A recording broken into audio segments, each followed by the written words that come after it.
Hello guys! In this video, ipapakita ko lang sa inyo kung paano mag-apply ng SS number online updated this 2024.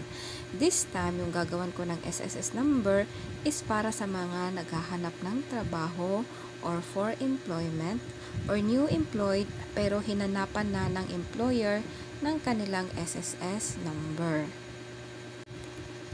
So to start, punta lang tayo sa ating Google Chrome. And then, i-search natin or i-type yung no SSS number yet. And then, sa baba, click lang natin yung no SSS number yet, apply online.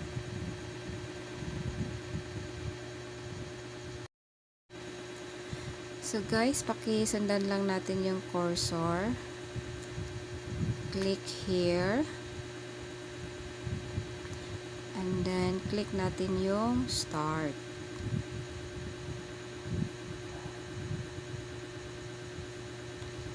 And then, fill upan lang natin yung required fields.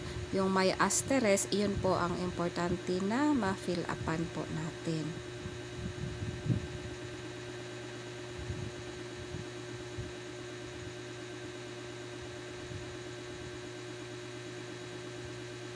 And then, after filling up,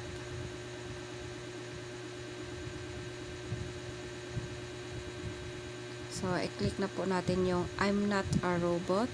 And then, sa baba, i-click yung certify and then submit. A confirmation link was sent to your email. Check natin yung ating email. So, andito na siya sa inbox. Open natin yung ating email. And then, click natin yung link. Naka-highlight siya ng blue. And then, fill out again the required personal information.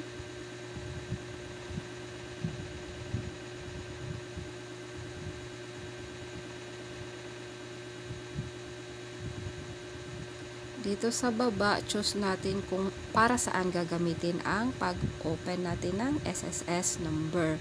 Since ang ginawan ko is for employment niya. So, for employment yung pinili ko. Click save and then next.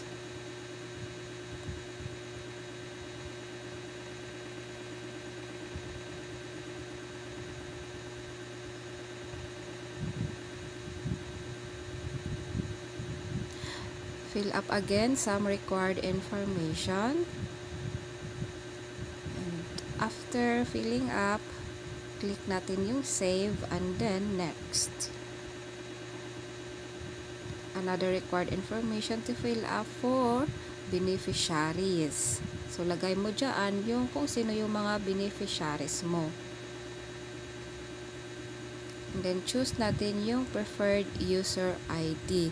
Ang kagandahan ngayon guys, kapag nag-apply tayo ng SSS online number, ay diretso na siya mag-ask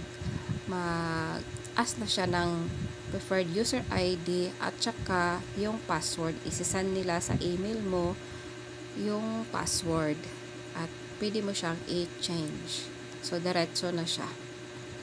May user ID ka na at saka password pagkatapos mo mag-apply ng SSS online.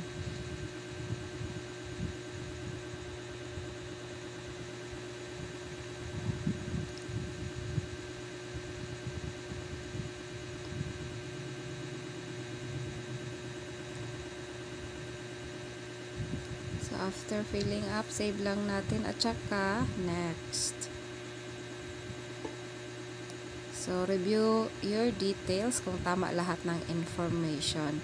Kung may mali naman, pwede tayong i-click yung previous, bumalik sa previous na page para i-check yung namali natin na fill up. Pag tama naman lahat, pwede na tayong mag-generate ng SSS number. So, upload additional documents required para maging permanent ang status mo kay SSS. Pwede tayong mag-proceed kahit walang attachment, but you will be tagged as temporary yung status mo kay SSS. So, saka na siya magiging permanent kapag nakapagpasa na tayo ng required documents. Yung pinaka unang required documents niya is birth certificate. Kahit birth certificate lang po ang mapasa nyo kay SSS is magiging permanent na po yung status natin kay SSS. And then click lang natin yung submit kahit wala tayong i-attach or i-submit na required documents. So click lang din natin yung submit. And then click proceed.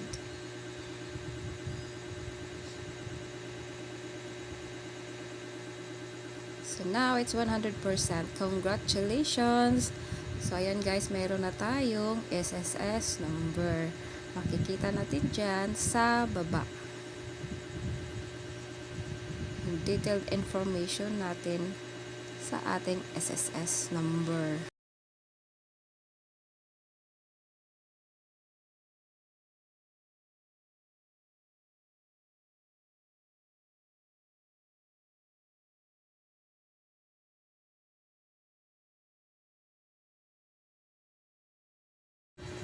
So, pwede natin siyang i-print at saka i-download.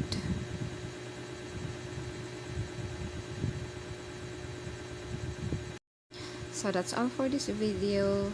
Thank you for watching. So, may pahabol guys on my next video. Ipagpatuloy natin ang paggawa ng password.